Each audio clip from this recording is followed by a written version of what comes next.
ଆଜିର ଏହି ଭିଡ଼ିଓଟିରେ ମୁଁ ଆପଣଙ୍କୁ ଶିଖେଇବି ଆପଣ କିପରି ଘରେ ବସି ବସି ଝିଅ ପଟେଇ ପାରିବେ, ସୁନ୍ଦରୀ ପଡ଼ିଶା ଘର ଭାଉଜକୁ ପଟେଇ ପାରିବେ କେବଳ 4ଟି ତୁଳସୀ ପତ୍ରର ସାହାଯ୍ୟରେ। ଆଜ୍ଞା ହଁ, ଆଜିର ଏହି ଭିଡ଼ିଓଟିରେ ମୁଁ ଆପଣଙ୍କ ପାଇଁ ଆମର ତନ୍ତ୍ରଶାସ୍ତ୍ରରୁ 4ଟି ତୁଳସୀ ପତ୍ରର ଏମିତି ଏକ ମହାଶକ୍ତିଶାଳୀ ନାରୀ ମୋହିନୀ ବଶୀକରଣ ନେଇ ଆସିଛି, ଯାହାର ପ୍ରୟୋଗରେ ଆପଣ କେଉଁ ବି କୁଆଁରୀ ଝିଅ ବା ବିବାହିତା ନାରୀକୁ ମୁହୂର୍ତ୍ତକ ଭିତରେ ନିଜ ପ୍ରେମରେ ଦିବାନୀ କରିପାରିବେ। ଯେଉଁ ଝିଅ ଆପଣଙ୍କୁ ଭାव ଦେଉନଥିଲା ସେ ଝିଅ ନିଜେ ଆସି ଆପଣଙ୍କୁ ଭଲ ପାଉଛି ବୋଲି କହିବ। ଯେଉଁ ବିବାହିତା ନାରୀ ବା ପଡ଼ିଶା ଘର ଭାଉଜକୁ ଆପଣ ଦିନରାତି ଭାବୁଛନ୍ତି ସିଏ ନିଜେ ଆପଣଙ୍କୁ ଫୋନ୍ କରିବ, ହାତ ଧରିକି ରୁମ୍କୁ ଡାକିବ, ଯାହା ଚାହିଁବେ ତାହା କରିବ। ତେବେ ଏହି ବଶୀକରଣ କରିବା ସବୁଠାରୁ ସହଜ।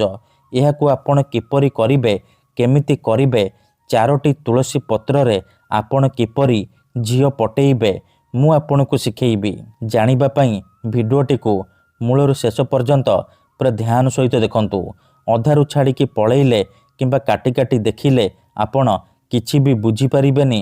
ପରେ ଆପଣ କମେଣ୍ଟ କରିବେ ଗୁରୁଜୀ ଆପଣଙ୍କର ବଶୀକରଣ କାମ କରୁନି। ତେଣୁ ଭିଡ଼ିଓଟିକୁ ମୂଳରୁ ଶେଷ ପର୍ଯ୍ୟନ୍ତ ପୁରା ଧ୍ୟାନ ସହିତ ଦେଖନ୍ତୁ, ପ୍ରୟୋଗ ବିଧିକୁ ଠିକ୍ ଭାବରେ ବୁଝନ୍ତୁ, ତାପରେ ଆପଣ ଏହି ବଶୀକରଣ କରିବା ପାଇଁ ଯିବେ।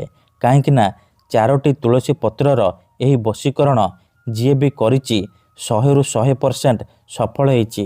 ନିଜ ପସନ୍ଦର ସୁନ୍ଦରୀ ଝିଅ ବା ସୁନ୍ଦରୀ ମହିଳାକୁ ଅତି ସହଜରେ ପଟେଇ ପାରିଛି। ତେଣୁ ଯଦି ଆପଣ ଯେତେ ଚେଷ୍ଟା କରି ମଧ୍ୟ ଝିଅ ପଟେଇ ପାରୁନାହାନ୍ତି, ସୁନ୍ଦରୀ ବିବାହିତା ମହିଳାକୁ ପଟେଇ ପାରୁନାହାନ୍ତି, ତେବେ ମାତ୍ର ଥରେ 4ଟି ତୁଳସୀ ପତ୍ର ଆଣି ଏହି ବଶୀକରଣ କରିକି ଦେଖନ୍ତୁ, ତାପରେ ଦେଖିବେ ଚମତ୍କାର।